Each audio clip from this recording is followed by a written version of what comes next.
I don't even know how to start this. Maybe I'm writing it just to get the poison out of my chest, maybe because I can't tell anyone in real life without falling apart. I'm 34, she's 29. We've been living together for 3 years, and we were already planning our wedding. I thought I had it all, a woman I loved, someone I wanted to build a life and family with. We had our fights, like any couple, but nothing major, at least that's what I thought. Lately though, something felt off. She started staying late at work, almost every other night.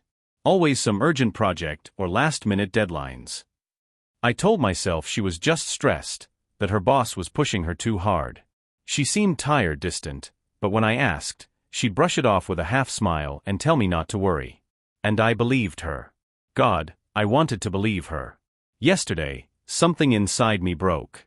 She told me she'd be working late again, and instead of just sitting at home, I drove to her office. I don't even know what I was expecting, maybe to surprise her with coffee, maybe to prove to myself that I was just paranoid. But when I opened the door to her office, I froze. She was there. On the desk. With her boss. My whole body went numb. The sound of my own heartbeat drowned out everything else. They both jumped like kids caught stealing, and I just stood there, unable to breathe. And the worst part? He's married too. She burst into tears immediately, saying, "You got it all wrong." Over and over, like some broken record. But how do you get it wrong, when the person you love is half-dressed on a desk with someone else? That image is burned into me. I don't think I'll ever unsee it. I didn't yell. I didn't throw anything. I just stood there. My hands were shaking, but my voice was calm when I asked her, "How long?" She froze. Her boss tried to say something, but I cut him off before he could even open his mouth. This wasn't about him. It was about her. She started crying harder, kept repeating that I didn't understand, that I was jumping to conclusions. I couldn't believe what I was hearing. I literally walked in on them, and she was still trying to gaslight me into thinking I was the one imagining things. I told her again, "How long has this been going on?" Finally, after minutes of silence and sobbing, she admitted it had been months. Months. While I was at home waiting for her, cooking dinner sometimes, texting her good night when she was working late, she was with him. The floor fell out from under me. And then she flipped it. She looked me dead in the eyes and said, "You've been so distant lately. You don't even notice me anymore." He made me feel alive again. I didn't want this to happen, but you pushed me away. I swear, in that moment, I thought I was going insane. She was the one who betrayed me, yet she was acting like I was the reason she did it. Like it was somehow my fault she chose to crawl onto a desk with her married boss. I couldn't even process it. I just walked out. When I left the office, I just drove. I don't even remember where I went. The city lights were a blur, my hands gripping the wheel so hard they hurt. I didn't cry at first. I just felt hollow. Like someone had scooped me out from the inside. It wasn't until I parked in some random lot at 2 a.m. that it hit me. Everything came crashing down all at once. The wedding we were planning, the house we talked about buying, the kids' names we had joked about. All of it suddenly felt like a cruel joke. I kept replaying her words in my head. "You pushed me away. You were distant." Was I? Did I miss something? Did I fail her somehow? I started spiraling, questioning every little moment from the past year. The nights I stayed late at work myself. The times I was tired and didn't have the energy to talk. The arguments about bills or chores. Was all of that enough to justify what she did? Deep down I know the answer is no. Nothing justifies betrayal like that. But when someone you love looks you in the eye and blames you for their choice, it gets into your head. It makes you question your own reality. By the time I finally drove home, I felt like I was losing my mind. I lay in bed staring at the ceiling until the sun came up. I kept waiting to wake up from the nightmare. But it wasn't a nightmare. It was my life now.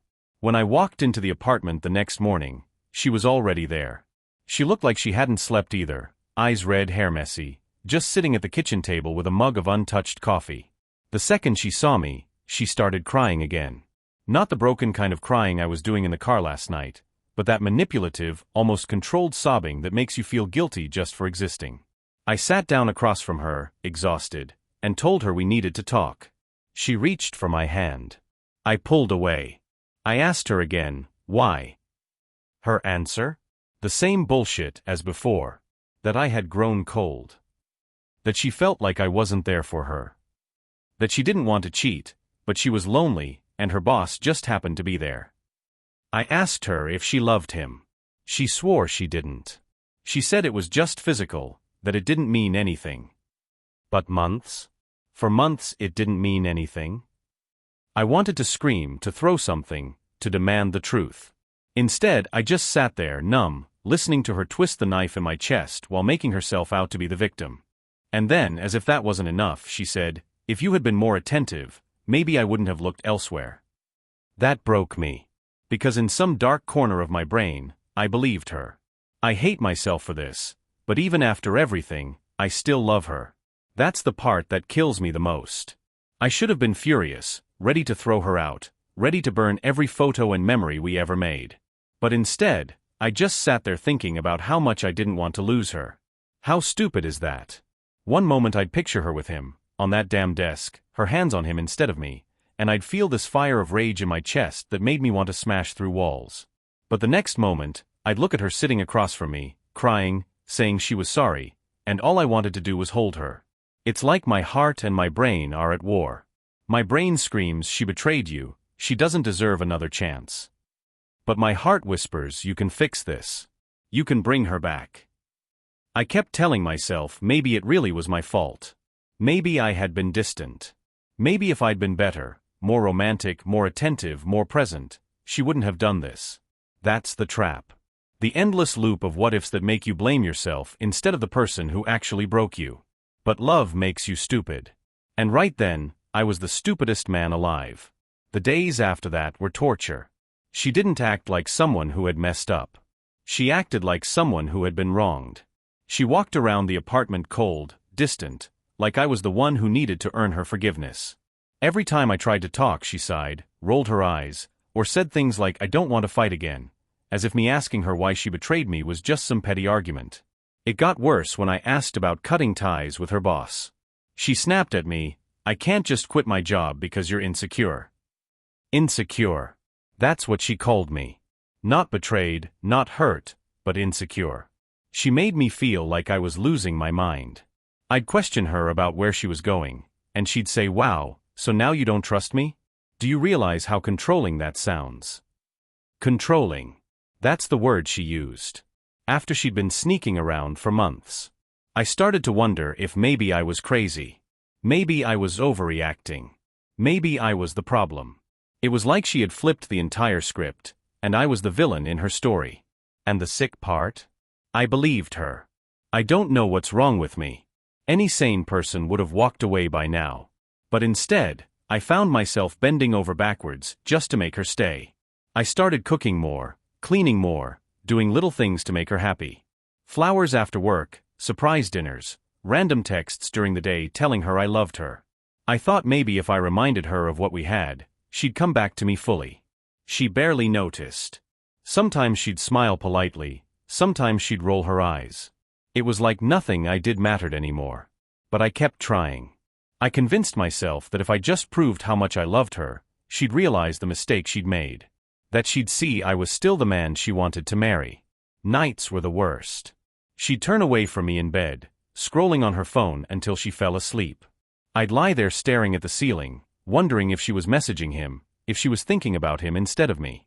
I kept telling myself, just hold on a little longer, she'll come around. But deep down, a part of me knew I was holding on to someone who was already gone. I wanted so badly to believe her when she said it was over. That she'd made a mistake, and it wouldn't happen again. I clung to those words like a drowning man clings to driftwood. But the signs were there.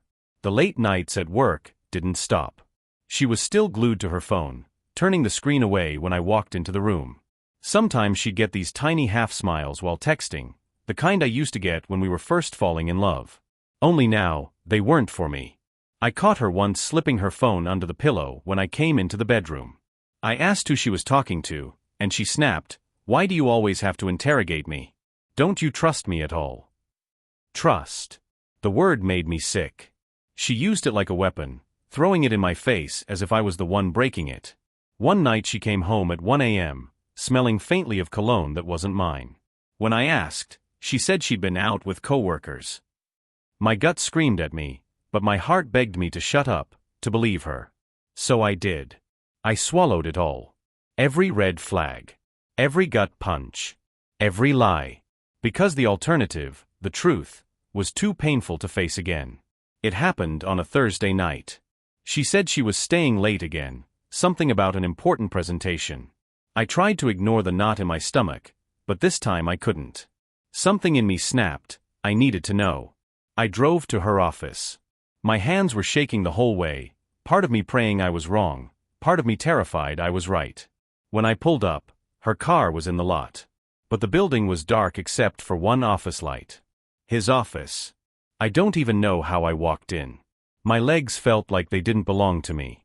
And when I reached the door, I didn't need to open it all the way. I could hear them. Laughing. Whispering. That familiar low tone of voices that are too close. I pushed the door just enough to see. There they were again. Not on the desk this time. On the couch. Her hands around his neck, his hands on her waist. And the sick part? It wasn't rushed. It wasn't some impulsive fling. It was intimate. Comfortable. Like they'd done it 100 times. I didn't go in. I didn't confront them. I just stood there, watching for a few seconds that felt like years, then walked out before either of them noticed me. That was it. No more excuses. No more you misunderstood. No more you pushed me away. I had my proof. But instead of feeling strong, I felt destroyed. Like my whole world had finally crumbled, and there was nothing left to save. When she came home later that night, I was waiting. I didn't even try to hide the rage in my face. She dropped her bag by the door, gave me that tired little smile she always used when she wanted to avoid a fight. But before she could say anything, I just asked, "Were you with him?" Her smile froze. She hesitated for a second too long, and that silence told me everything. I pressed again, "Don't lie to me. I saw you. I heard you." That's when she broke into tears, like clockwork. Not guilt, not shame. Just tears. She started with "It's not what you think," then shifted to "I didn't mean for it to happen again," and finally landed on "You're pushing me to him. Do you even see that?" I couldn't believe it. She actually said that. That I was pushing her into his arms. I asked her if she loved him. She swore she didn't. She said she loved me, that she wanted a future with me. That what she had with him was just temporary. Temporary. As if betraying me repeatedly for months was some harmless detour. The more I pushed for answers, the colder she got. At one point she even said, "Maybe if you weren't so obsessed with controlling me, I wouldn't feel the need to escape." Escape. That word cut deeper than anything. She saw me, the man who wanted to marry her, who would have given her everything, as something to escape from. I don't even remember how the fight ended. She stormed off to the bedroom, slammed the door, and left me sitting on the couch in silence. And for the first time, I realized, maybe she wasn't coming back. Not really. After that night, I felt hollow. I couldn't sleep. Not really. My mind kept replaying everything I'd seen, everything she'd said, every twisted word she used to make me feel guilty. I'd lie in bed staring at the ceiling while she slept beside me, pretending everything was fine. Food lost its taste. Coffee didn't wake me up, it just reminded me of how little control I had. I started skipping meals, then skipping entire days. My friends noticed, but I lied. I said I was stressed at work, tired, whatever made them stop asking. I kept checking her phone when she left the room, even though I hated myself for it. Every message I found made my chest tighten, my stomach churn. And yet I couldn't stop. I had to know. I had to see the truth, even if it destroyed me. I cried alone in the shower, on the bathroom floor, in the car outside her office. I screamed at walls I knew wouldn't answer. I begged myself to wake up, to find some kind of escape from this pain. But love made me stay. Love made me endure her lies, her coldness, her betrayal. And the worst part? I still wanted her to choose me. There came a morning when I just stopped. I was staring at her sleeping face, feeling the weight of everything she'd done, and I realized I couldn't keep going like this. I couldn't live half in love and half in agony. Half in hope and half in betrayal. I knew I had a choice. Keep pretending, keep hoping she'd come back to me fully, or finally face the truth and make a real decision. I thought about leaving. About walking out that door and never looking back.